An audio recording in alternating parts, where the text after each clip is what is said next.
Cineira Et Studio com Daniel Medeiros.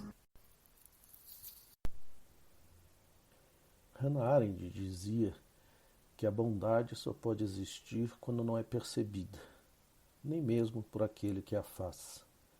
Quem quer que se veja a si mesmo no ato de fazer uma boa obra, deixa de ser bom.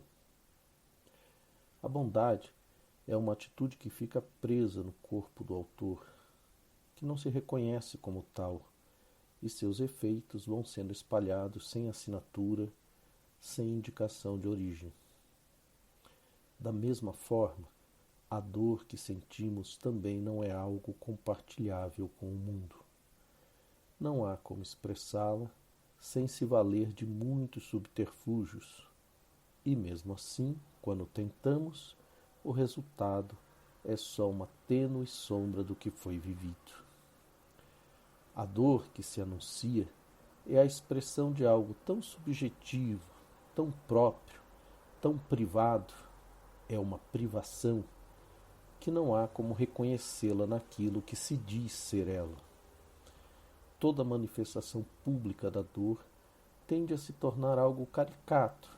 O ricto e os gritos e os movimentos do corpo chegam a causar um certo desconforto e afastam as pessoas, ou as aproxima, mas por curiosidade. Não há nada que se possa dizer diante da dor dos outros. E quando, mesmo assim, falamos, tudo parece menos do que o mínimo necessário. É estranho, mas mesmo quando temos consciência de que falar não é necessário, não conseguimos refrear a lamentação pela dor alheia, assim como também agradecer pelos atos de bondade. É difícil compreender e aceitar que só é possível comunicar o que já experimentamos, e a dor não se traduz por palavras ou gestos convencionais. O silêncio é o único discurso possível da dor. Na pandemia, os noticiários informam diariamente sobre os mortos e sobre o drama dos casos graves, além das reportagens ouvindo os que lutam contra a doença.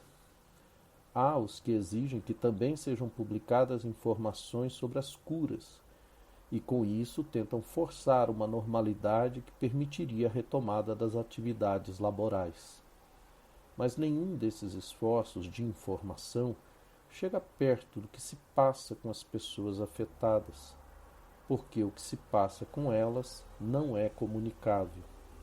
Os números alinhados, sobrepostos, expostos em percentuais, emoldurando gráficos e mapas, falam sobre algo voltado para orientar as políticas públicas e as ações de prevenção, mas não alcançam o que sentiu o homem que morreu sem ar, a filha que não viu o pai voltar para casa, a mãe que enterrou o filho sem poder dar um último abraço.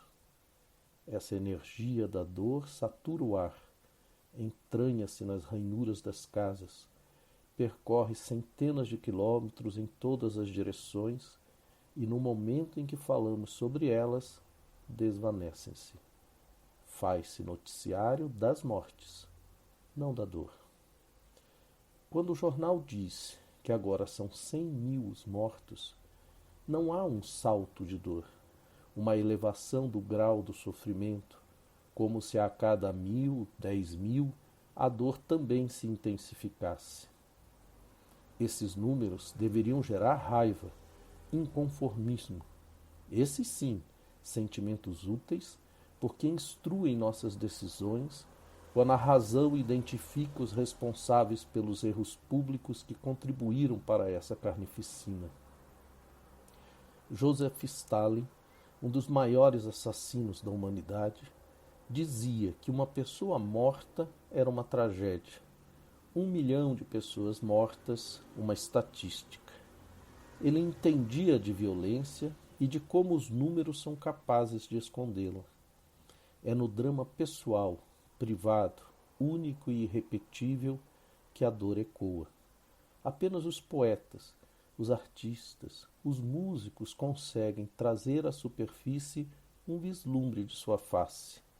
Por isso, eles deveriam, pelo menos alguns dias na semana, substituir os jornalistas de ares sisudos e recitarem um verso, assobiarem uma canção, esboçarem uma cena em giz ou carvão, e depois deixar o silêncio conectar as dores dos outros às nossas próprias experiências, momento em que se revela o indizível, que precisamos compreender e suportar para continuarmos vivendo. Dedico essa coluna aos meus primos Lilian, Luciane e Oscar, o Cátio, que perderam o pai para a Covid no sábado e hoje passam um Dia dos Pais de um jeito que eu não consigo imaginar, mas que me irmano por meio dessas palavras inúteis. Cineira Et Studio com Daniel Medeiros.